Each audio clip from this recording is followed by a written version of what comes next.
Iran का पलटवार जारी है। ईरान गिन गिन कर बदला ले रहा है। ईरान अमेरिका इजराइल को बराबर की टक्कर दे रहा है। ट्रंप के जंगी जेट F-35 से ईरान की मिनी मिसाइल टकराई, धमाका हुआ, आग की लपटों में लड़ाकू जेट घिरा। इसके बाद दो कहानी बनी, एक ईरान सुना रहा है, दूसरी अमेरिका बता रहा है। ईरान का दावा है कि इजराइल अमेरिका से युद्ध में उसने सबसे बड़ा शिकार कर लिया। ईरान ने ट्रंप का F-35 उड़ा दिया। ईरान ने सुपर पावर का घमंड तोड़ने का दावा किया है। अमेरिका ने भी माना कि उसके सबसे घातक जंगी जेट को ईरान के रिवॉल्यूशनरी लड़ाकों ने हिट किया है। जिस जंगी जेट के पास स्टेल्थ पावर है, जिस जंगी जेट को रडार तक नहीं पकड़ सकते, उसे ईरान ने अपनी मिनी मिसाइल से धुआं धुआं कर दिया है। युद्ध इतिहास में पहली बार F-35 को इस तरह पीटा गया है। मगर अमेरिका कह रहा है। यूएस सेंट्रल कमांड ने जानकारी दी, ईरान की मिसाइल ने F-35 को नुकसान पहुंचाया, लेकिन फाइटर जेट वापस अपने बेस पर लौटने में कामयाब रहा और पायलट पूरी तरह से सुरक्षित है। अगर अमेरिका की मान ली जाए तो भी ईरान का कारनामा कोई कम नहीं, क्योंकि जिस जंगी जेट को अमेरिका अजेय बताता है, उस पर हमला हुआ है। हमला भी भयानक है। मगर ईरान अकेले ये कैसे कर पाया? अमेरिका अब इसे जानने में लगा हुआ है, क्योंकि ईरान के पास ऐसी कोई तकनीक नहीं जिससे वो F-35 को ट्रैक कर सके। स्टेल्थ जेट को ट्रैक करने और एंटी एयरक्राफ्ट मिसाइलों से हमले की पावर कुछ ही देशों के पास है। तो फिर ईरान के किस हथियार से F-35 को उड़ाया गया? ईरान ने 358 मिसाइल, जिसे SA-67 भी कहते हैं, इसी के जरिए F-35 पर हमला किया। ये मिसाइल एक तरह का लोइटरिंग ड्रोन है, जो एक इंफ्रारेड सेंसर से लैस होता है। जब जंगी जेट धीमी रफ्तार से उड़ रहे होते हैं तो इससे निशाना साधा जा सकता है।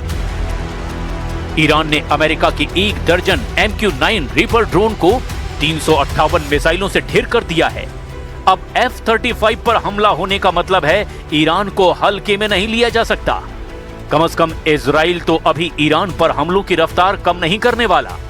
पीएम नेतन्याहू ने ऐलान किया है कि ईरान में तख्ता पलट तक युद्ध चलता रहेगा। नेतन्याहू ने ईरान के लोगों से अपील की है कि वो सड़कों पर आकर खामनेई सरकार को उखाड़ फेंके।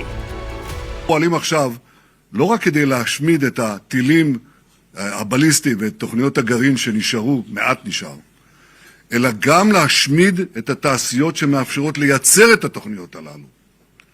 וכבר עכשיו, לאחר 20 יום, ईरान के तेहरान, परचिन, केरमान, अराक और बंदरे लेंगे पर इजराइल डिफेंस फोर्स का सबसे तूफानी हमला जारी है।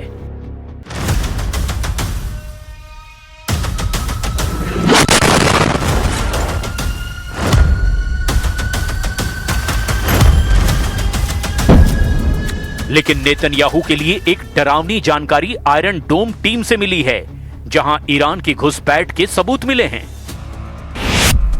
इजराइल के एक रिजर्व सैनिक के खिलाफ गंभीर चार्जशीट फाइल की गई है।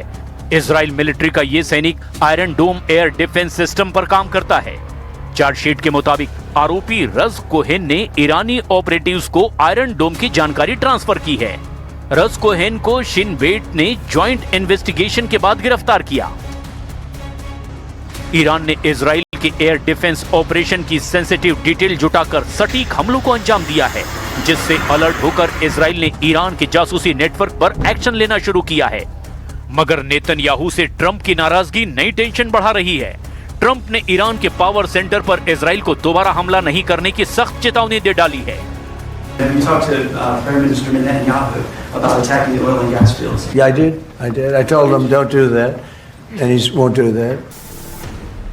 ट्रंप को एनर्जी सेंटर पर हमले के साइड इफेक्ट दिखने लगे हैं। उन्हें यह भी यकीन हो चुका है कि ईरान जल्द सरेंडर नहीं करेगा। इसीलिए अमेरिका ने ईरान में सेना उतारने का सिग्नल दिया है। ट्रंप का प्लान ईरान के खर्क आइलैंड पर कंट्रोल करने का है, जिससे ईरान की समुद्री नाकाबंदी का तोड़ निकाला जा सके। अमेरिकी मीडिया एक्सियोस के मुताबिक इस मिशन में अमेरिका 2500 मरीन सैनिकों को खर्क आइलैंड पर उतारने का प्लान बना रहा है। ईरान से सिर्फ 15 मील दूर खर्ग आइलैंड से ईरान का लगभग 90% कच्चा तेल बाहर भेजा जाता है। अमेरिका खर्ग द्वीप पर कब्जा कर ईरान को हॉर्मुज गलियारा फिर से खोलने पर मजबूर करने की रणनीति बना रहा है।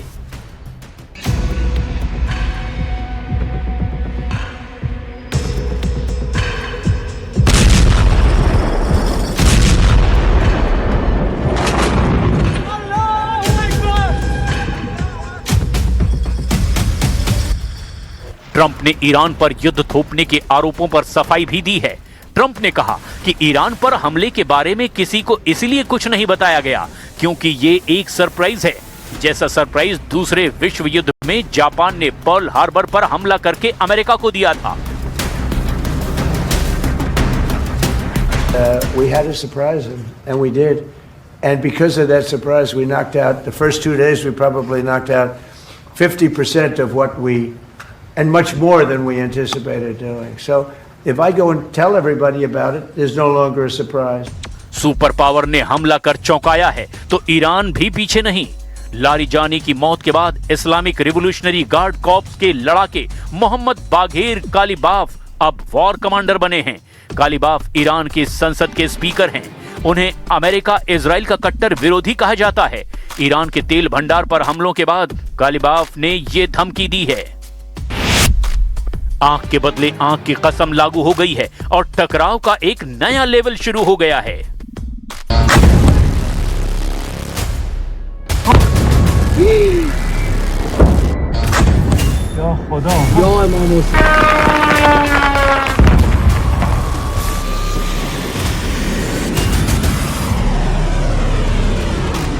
ईरान दावा कर रहा है युद्ध लंबा चलेगा।